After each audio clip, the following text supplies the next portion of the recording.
Hi BookTube, I'm Laura, and this is Laura by the Book.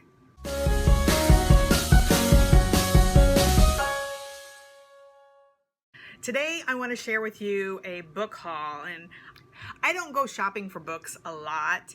I just kind of gradually buy things here and there, and so I've kind of saved up some things over the course of the spring, and I thought I would take one video to share all of these things with you. One of the things that I do is I do a lot of my reading on my Kindle Fire, and so I have gotten in the habit of every day I will get on, and if you use a Kindle, you're probably familiar with this, that Amazon has this thing where they have daily deals.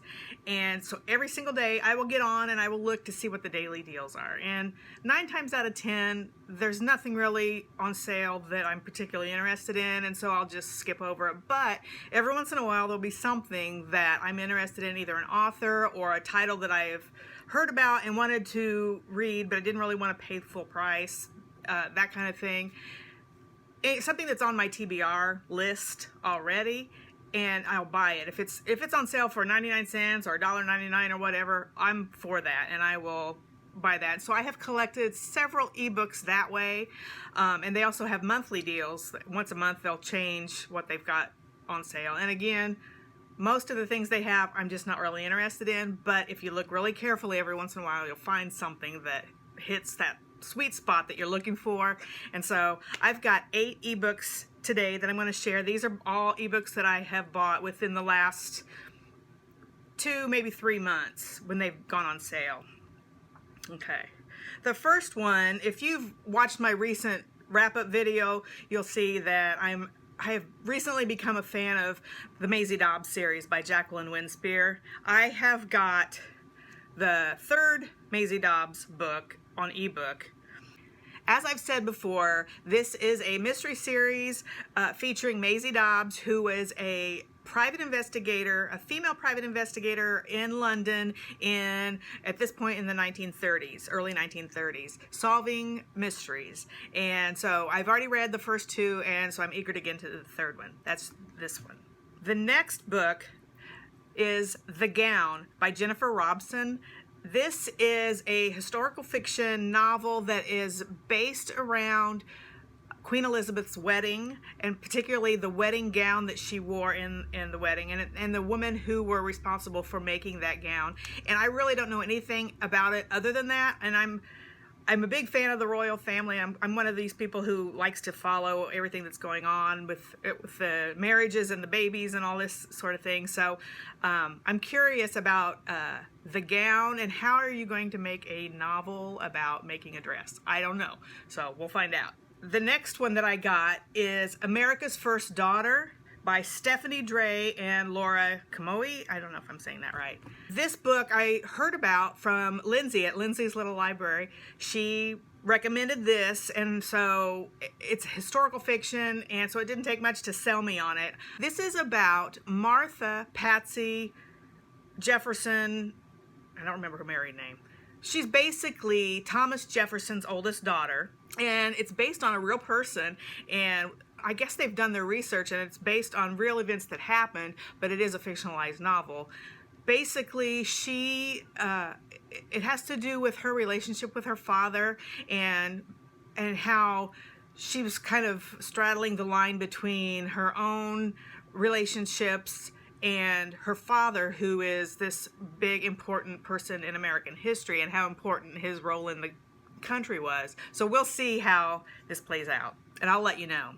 The next ebook that I got is The Poet X by Elizabeth Acevedo, and this is a young adult. This is a novel in verse about this. She's a high school student, and I guess she is a Afro-Latina girl in Harlem, and I really don't know anything more than that. So we'll have to find out exactly what happens. People say a lot of good things about it, and it was a National Book Award winner, so it's got to be good. The next book that I got, the ebook, is called My Life with Bob. Flawed heroine keeps book of books, plot ensues. And so it's about My Life with Bob. Bob stands for Book of Books. And basically this is a nonfiction book by the woman who is the oh, I didn't say her name, did I? Pamela Paul. She is the editor of the New York Times Book Review, and basically she has kept a journal where she has written down every book she's read for the last 28 years, all the way through high school, all the way through college, and then everything since then.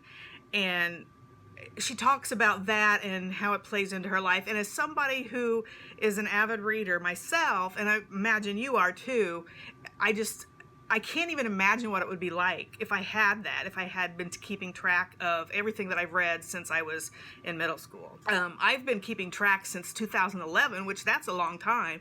But if I could go back and see what I read in high school, what I read in college even, that would really, because it's not only the reminder of the books that you read and how they affected you, but the books that you chose to read, I think would speak to who you were at that time in your life. And I think that would be really interesting to be able to take a snapshot and look into the past like that. The fact that she wrote this book about her own experience, I can't wait to see what it says, and I will let you know.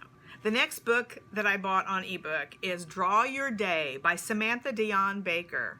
And this is a nonfiction book basically about how to keep a journal using art and drawing. And I've recently kind of gotten interested in that. I've said before that I'm into creative activities, and I recently bought drawing materials so that I could practice drawing. I remember in college I took some classes where I was learning how to sketch, just basic. I'm not artistic at all, and I'm not interested in doing it for other people, but the idea of drawing for myself appeals to me. And so I found this book, and it basically kind of helps you into creating your own journal where you draw. And so that's why I got this book. The next ebook that I purchased was How the Scots Invented the Modern World, the true story of how Western Europe's poorest nation created our world and everything in it, by Arthur Herman. This is nonfiction. He's a historian, and he's basically talking about the contributions that the Scottish people have made to our modern culture. From what I understand, it goes back into like the 1700s, 1800s. I have Scottish ancestry and Irish ancestry, so I'm basically interested in any kind of Scottish or Irish history, anything that could relate to my own people and what they might have experienced. So when I saw this come up, I wanted to get that just to get a peek into the Scottish people. I have one more ebook that I purchased. It's called Faith Unraveled by Rachel Held Evans. And I had seen books by Rachel Held Evans before, but I've never read anything. I didn't really know anything about her. I knew that she was a religious writer. I'm really funny about reading these things because there's a lot out there, and a lot of it I don't have the time for because it doesn't speak to me. And so I thought, well, maybe one of these days I'll read her. I don't know. But recently, she apparently has passed away just within the last couple of weeks. And my social media has been flooded with people who I respect who are going on about how she was such an amazing person and the things that she had to say were so important. And based on these recommendations of people that I trust, I decided I should read at least one thing by her. So I went on to my Kindle and found this book, Faith Unraveled, and downloaded it, and it was not bad. I may go back and get other books by her depending on how this goes. I haven't read it yet. But basically, from what I understand, it's her story of her journey through examining problematic ideas in her faith and how to come through it to an understanding that is meaningful, and that really interests me. So I'm looking forward to reading that one. That's the last of the ebooks that I purchased through my Kindle. Basically, because of BookTube, I have recently discovered Book Outlet. I had never heard of it before until about a few weeks ago. And so I got on there and I tried to restrain myself, and I only purchased 2 books, but the prices are so good, I will probably go back and get more things there. I was really impressed. And not just the price, but the quality of the books are pretty good too. The books that I got feel and look as if they're brand new, so it's a great deal. The first one I got is Ken Follett's World Without End. This is the sequel to Pillars of the Earth, which I read years ago, and I really loved it. I loved watching the miniseries that was on TV, and I had meant to read the sequel, and I know there's a third one as well. I had meant to read them for a long time, but they're like 1,000 pages each. They're really big chunkers, and it takes a lot of time that I didn't want to spend on one book because I wanted to read more. But finally I decided this year I'm going to read some bigger books because I'm not going to put it off anymore, even if it takes me longer. I checked this book out of the library and read about the first 300 pages, but then the library wanted their book back before I was finished. So I returned it thinking, well, I'll just check it out some other time and pick up where I left off. Meanwhile, I discovered Book Outlet, and when I got on there, I found that they had this book, which is basically like new, for $7. And you can't beat that. And so I thought, I'm just going to get it. And so I ordered it, and so now I can finish this and move on to the third book, which is A Column of Fire, I believe. The second book I got from Book Outlet is, put it over here, the lighting is funny, The Wisdom of Menopause by Christine Northrup, MD. And, well, I'll just face it, I am in the demographic for this book. And it's a reference book that has all kinds of information, which I haven't had time to look at yet, but I have a feeling that it will be useful.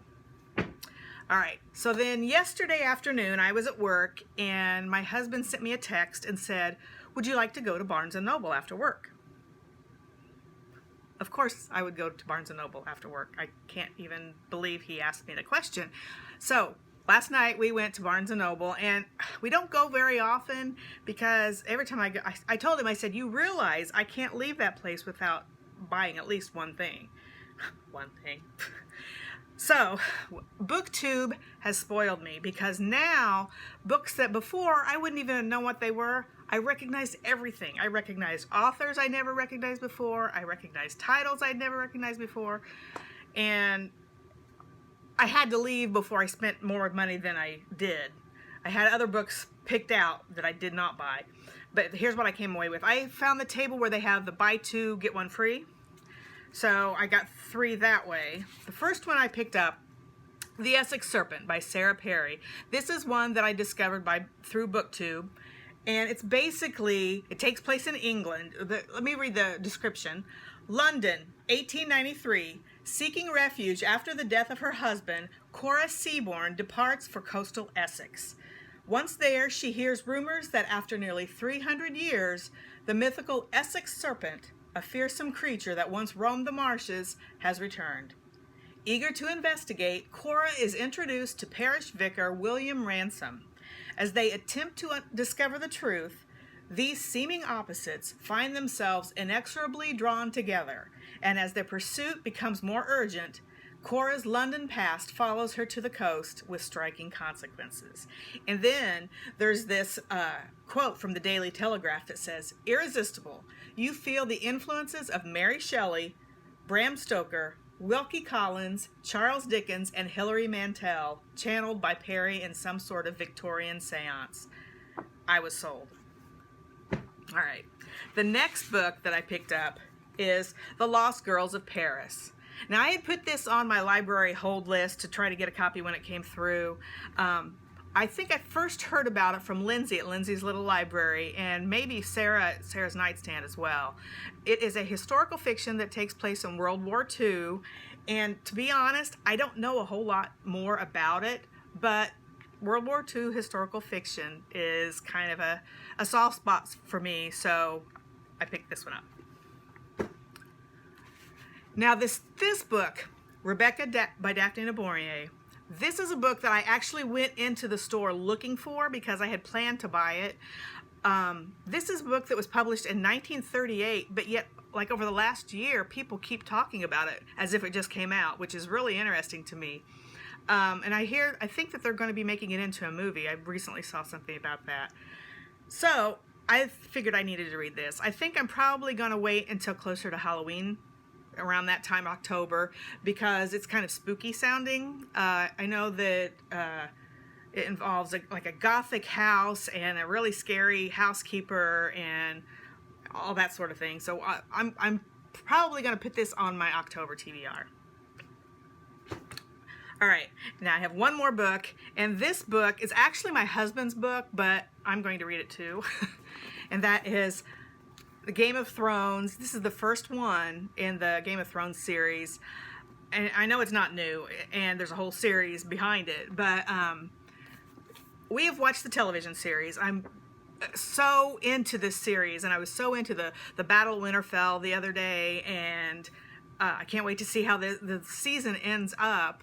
And I know it's different from the book, I realize that, but I haven't read the books yet. I think we listened to the audiobook a few years ago of the first one, and I just feel like the audiobook didn't work as well. Maybe the print book would be better, so we decided to get this and start reading the series. And I'm not a big fantasy reader because I have trouble visualizing other worlds. I don't know, maybe there's something wrong with me, but I can't click with fantasy novels.